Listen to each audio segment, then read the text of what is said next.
اسلام میں عورت کا تصور جو ہے، ہم مغرب میں تو صرف ویمن رائٹس کی بات کرتے ہیں نا، تو اسلام میں ڈبل کنسپٹ ہے. ایک ویمن رائٹس کا کنسپٹ ہے اور ایک ویمن سینکٹیٹی کا کنسپٹ ہے یا ویمن چیسٹیٹی کا کنسپٹ ہے، عورت کی عصمت کا، تقدس کا. تو اسلام میں عورت کے حقوق بھی ہیں اور عورت کی عصمت اور تقدس کا بھی تصور وہ ہے. مغرب میں یہ تصور نہیں ہے. مغرب میں عورت مرد جیسی ہے، جبکہ اسلام میں عورت عصمت اور تقدس کے اعتبار سے من وجہن ایک اعتبار سے وہ مرد سے بھی بلندتر ہے، کیونکہ عورت ماں ہے اور ماں ہونے کے ناطے مرد جو بیٹا ہوتا ہے اس کی جنت بھی عورت کے قدموں کے نیچے.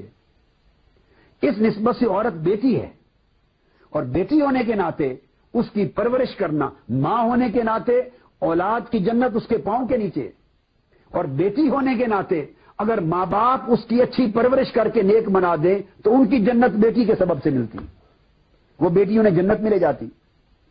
بہن ہے، اس کے ساتھ اگر ماں باپ یا بھائی نیکی کر دیں تو بڑا باعث اجر ہے اور اس کے لیے باعث جنت ہے. تو یہ جو رشتے ہیں تو ان کا ایک تصور ہے اسلام میں. اس طرح اسلام نے ایک پردے کا تصور دیا ہے.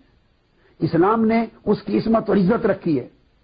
زنا بدکاری حرام ہے. ویسٹ میں اگر رضامندی کے ساتھ کوئی بدکاری کر لے تو وہ ممنوع نہیں ہے. وہاں جبرن کوئی بدکاری کرے تو جرم ہے. اگر رضامندی کے ساتھ کوئی بدکاری اور حرام کاری کرتا بھی رہے دونوں تو وہ ان کا میوچل ہیومن رائٹ ہے. تو ان کے ہاں بدکاری نہ جرم ہے نہ گناہ ہے. گناہ جرم اس وقت بنتا ہے جب جبر ہو.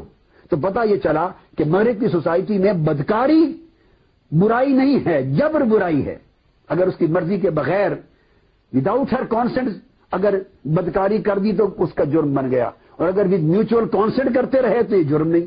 اب اسلام میں عورت کی عزت اور عصمت نکاح جیسے شرعی تعلق کے بغیر وہ تقدس کی جگہ ہے. لہذا یہاں بدکاری حرام ہے. لہذا اسلام میں ایک پردے کا تصور ہے.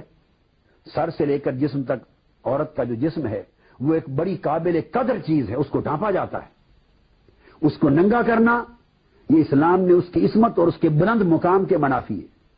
جس طرح آپ بڑی قیمتی چیز کو ایک ملفوف لفافے میں محفوظ کر کے رکھتے ہیں اور عامیانہ چیز کو اوپن چھوڑتے ہیں. بعض لوگ اعتراض کرتے ہیں نا کہ اسلام میں عورت کا پردہ کیوں ہے، تو میں اس کا جواب دیتا ہوں جس طرح لوہا آپ کھلا چھوڑ دیتے ہیں اور زیور کو سنبھال کے رکھتے ہیں، اسلام میں عورت کا مقام عصمت کے اعتبار سے زیور جیسا ہے.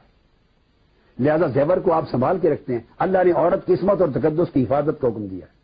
لہذا جو چیز اسلام میں ایسی عصمت اور عزت اور حیا جیسی قدر کے منافی کوئی چیز ہوگی تو وہ عمل پھر شرم کا ایک جذبہ پیدا کرے گا، کیونکہ اسلام میں انسانی فطرت میں اور نفسیات میں یہ بات ڈال دی گئی ہے. لہذا اس کے خلاف کوئی چیز ہوگی تو اس سے شرم آئے گی. چھوٹا اگر بڑے کو بے ادبی سے بولے گا تو شرم آئے گی. کیوں کہ اسلام میں ادب فرض ہے، مغرب میں ادب فرض نہیں ہے. تو چھوٹا بڑے کی بے ادبی کرے گا اسے شرم آئے گی. تو اسلام میں جہاں ایسی قدریں پامال ہوتی ہیں وہاں شرم آتی ہے.